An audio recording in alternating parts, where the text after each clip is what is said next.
Hello, আসসালামু আলাইকুম প্রিয় শিক্ষার্থী। কি অবস্থা সবার? আমার আরেকটা নতুন ভিডিওতে আমি আবারও স্বাগত জানাই।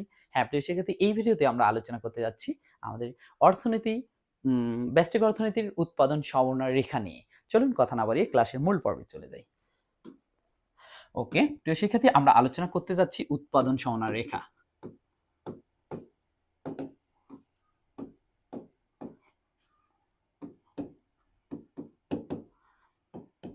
ফার্স্ট অফ অল আমরা জানবো উৎপাদন সমন্বয় রেখাটা কি। উৎপাদন সমন্বয় রেখাটা হচ্ছে যে রেখার বিভিন্ন বিন্দুতে নির্দিষ্ট পরিমাণ সম্পদ ও বিদ্যমান প্রযুক্তি সাপেক্ষে দুটি উৎপন্ন দ্রব্যের বিভিন্ন সংমিশ্রণ প্রকাশ পায়, তাকে উৎপাদন সমন্বয় রেখা বলে। চলুন আমরা এটা রেখার সাহায্যে একটু ব্যাখ্যা করব। ফার্স্ট অফ অল আমি দুটো অক্ষ টানলাম, একটা হচ্ছে এক্স অক্ষ আর একটা ওয়াই অক্ষ। যে রেখার বিভিন্ন বিন্দুতে আমি একটা রেখা নিলাম, বিভিন্ন বিন্দু ধরলাম, একটা হচ্ছে এ বিন্দু, এই জায়গা পর্যন্ত এটাকে বি বিন্দু ধরলাম, এখানে একটা সি বিন্দু, মাঝখানে ডি, এই জায়গাটাতে ই বিন্দু ধরলাম। বিভিন্ন বিন্দুতে নির্দিষ্ট পরিমাণ সম্পদ, তার মানে আমার সম্পদ কিন্তু ভিতরেরটা, বাইরেরটা না। চাইলেও আমি বাইরে উৎপাদন করতে পারি না, আমি উৎপাদন করতে চাইলে আমার এই ভিতরের সম্পদটুকুতে উৎপাদন করতে পারবো। নির্দিষ্ট পরিমাণ সম্পদ ও বিদ্যমান প্রযুক্তি সাপেক্ষে, বর্তমানে যে প্রযুক্তি আছে চলমান প্রযুক্তি, সেটা সাপেক্ষে দুটি উৎপন্ন দ্রব্যের সংমিশ্রণ। ধরে নেন আমি এক্স দ্রব্য, ও এক্স অক্ষে এক্স দ্রব্য ধরলাম এবং ওয়াই অক্ষে ওয়াই দ্রব্য ধরলাম, তাহলে দুইটা উৎপন্ন দ্রব্যের বিভিন্ন সংমিশ্রণ প্রকাশ পায়, সেটাকে উৎপাদন সমন্বয় রেখা বলবো। ধরুন আমার এটা এক খণ্ড জমি, আমি এক্স দ্রব্যটাকে মনে করেন ধান ভাবলাম, ওয়াই দ্রব্যটাকে পাট ভাবলাম। আমার এই জমিতে পুরোটাই আমি যদি পাট লাগাই, ধান কতটুকু পাবো? কোনো ধানেই পাবো না।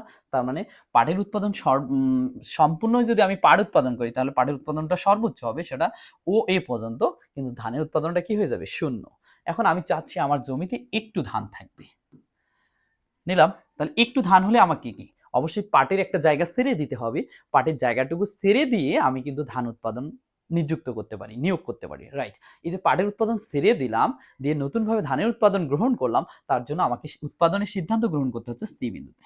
এক্ষেত্রে আমার ধানের উৎপাদন হবে ও এম পরিমাণ, পাটের উৎপাদন হবে ও এন পরিমাণ। তার মানে ও এ থেকে ও এন পরিমাণ এখন উৎপাদন হচ্ছে, রাইট? আমি চাচ্ছি আমার জমিতে অর্ধেকটা ধান থাকবে এবং অর্ধেক অংশে কি থাকবে? পাট থাকবে। তার মানে আমাকে উৎপাদনের সিদ্ধান্ত গ্রহণ করতে হবে তখন ডি বিন্দুতে।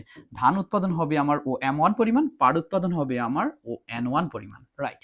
এখন চাচ্ছি আমার সম্পদে আমি ধানটাকে বেশি উৎপাদন করব, তার মানে এক্স দ্রব্যটা বেশি করব। তার মানে আমার উৎপাদনটা দাঁড়াচ্ছে ও এম টু পরিমাণ ই বিন্দুতে, এবং এটার উৎপাদন দাঁড়াচ্ছে ও এন টু পরিমাণ। এখন আমি যদি পুরোটাই ধান উৎপাদনে নিযুক্ত করি, অর্থাৎ এক্স দ্রব্য উৎপাদনে নিয়োগ করি, তার মানে আমার ওবি পরিমাণ এক্স দ্রব্য উৎপাদন হবে, যেখানে ওয়াই দ্রব্য উৎপাদন শূন্য। প্রিয় শিক্ষার্থী, এই যে রেখার মাধ্যমে আমরা উৎপাদনের যে বিভিন্ন পয়েন্ট ব্যাখ্যা করতে পারি, সেটাকে আমরা কি বলতে পারি? উৎপাদন সমন্বয় রেখা বলি। অর্থাৎ যে রেখার বিভিন্ন বিন্দুতে নির্দিষ্ট পরিমাণ সম্পদ ও বিদ্যমান প্রযুক্তি সাপেক্ষে দুটি উৎপন্ন দ্রব্যের বিভিন্ন সংমিশ্রণ প্রকাশ করা যায়, তাকে উৎপাদন সমন্বয় রেখা বলে, রাইট? হ্যাঁ, এই রেখা দ্বারা আমরা কি কি কাজ করতে পারি? আমি এই রেখা দ্বারা ব্যাখ্যা করতে পারি, এক হচ্ছে সুযোগ ব্যয়। উৎপাদন সমন্বয় রেখা দ্বারা ব্যাখ্যা করতে পারবো সুযোগ ব্যয়। নেক্সট ক্লাসে আমি সুযোগ ব্যয় সম্পর্কে আলোচনা করব। আর দ্বিতীয়ত ব্যাখ্যা করতে পারবো এই রেখা দ্বারা কি উৎপাদন, আমি কি উৎপাদন করতে চাচ্ছি, এক্স দ্রব্য না ওয়াই দ্রব্য উৎপাদন, সেটা আমি কিন্তু এই রেখা দ্বারা ব্যাখ্যা করতে পারবো। তৃতীয়ত আমি ব্যাখ্যা করতে পারবো কার জন্য উৎপাদন, কার জন্য উৎপাদন, কার জন্য, ধনী শ্রেণীর এর জন্য উৎপাদন করতেছি না গরিব শ্রেণীর জন্য উৎপাদন করতেছি, এটা কিন্তু আমি ব্যাখ্যা করতে পারবো উৎপাদন সমন্বয় রেখা দ্বারা। আরেকটা ব্যাখ্যা করতে পারবো, সেটা হচ্ছে দুটি দ্রব্যের সংমিশ্রণ, দুটি দ্রব্যের সংমিশ্রণ, দ্রব্যের সংমিশ্রণ। তার মানে আমরা উৎপাদন সমন্বয় রেখা দ্বারা ব্যাখ্যা করতে পারি কি উৎপাদন, সুযোগ ব্যয়, তারপর কার জন্য উৎপাদন, দুটি দ্রব্যের সংমিশ্রণ। তবে উপযোগ ব্যাখ্যা করতে পারবো না, চাহিদা ব্যাখ্যা করতে পারবো না, আবার কিভাবে উৎপাদন সেটা ব্যাখ্যা করতে পারবো না। কিভাবে উৎপাদনের জন্য আমাকে আইসো কোয়ান্ট কার্ভ অর্থাৎ সম উৎপাদন রেখা দ্বারা ব্যাখ্যা করতে হয়, সেটা নিয়ে আমরা পরবর্তী ক্লাসে আলোচনা করব। এতটুকু বুঝছি। এখন আসি প্রিয় শিক্ষার্থী, এই রেখার যে কোনো বিন্দুতে আমি যদি উৎপাদন করি, তার মানে আমার সম্পদটার পূর্ণ নিয়োগ হবে। কিন্তু আমি যদি ভিতরে কোনো একটা বিন্দুতে উৎপাদন করি, এফ বিন্দু ধরলাম, কি বিন্দু? এফ বিন্দু। এফ বিন্দুতে উৎপাদন করলে আমার সম্পদটার পূর্ণ নিয়োগ হবে না। কেন নিয়োগ হবে না? আমি এফ বিন্দুতে উৎপাদন করলে এক্স এর উৎপাদন এতটুকু পাবো, ওয়াই এর উৎপাদন এতটুকু, কিন্তু আমার পুরো সম্পদটার বাকি অংশটা কি থাকতেছে? পড়ে থাকতেছে। এতে কি সম্পদের অদক্ষ ব্যবহার নির্দেশ হচ্ছে। আর অদক্ষ ব্যবহারের ফলে আমার কি হয়ে যাচ্ছে, পুরো সম্পদটা যেহেতু ব্যবহার হচ্ছে না, তার ফলে কি কিছু কিছু জায়গায় যে শ্রমিকগুলো কাজ করতো এরা কি বসে আছে, আর বসে থাকা মানে কি বেকারত্ব বৃদ্ধি পাচ্ছে, রাইট। তার মানে এখানে আমরা যদি বলি এফ বিন্দুটা, এফ বিন্দু উৎপাদনযোগ্য হলেও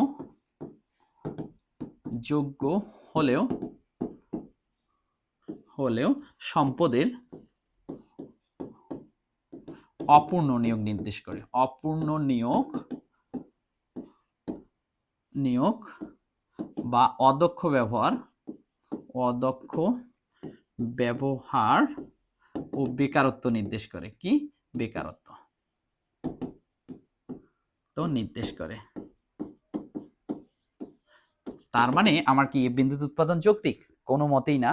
উৎপাদন করলে করতে পারবো, তবে সম্পদের অপূর্ণ নিয়োগ এবং অদক্ষ ব্যবহার এবং বেকারত্ব নির্দেশ করবে। হ্যাঁ, আমরা তাই এটাতে উৎপাদন করব না।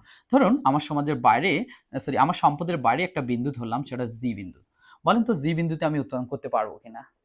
না, আমার সম্পদের বাইরে কেউ আমাকে উৎপাদন করতে দিবে না। তার মানে জি উৎপাদনযোগ্য নয়। কেন নয়? কারণ সম্পদের স্বল্পতার কারণে উৎপাদনযোগ্য নয়।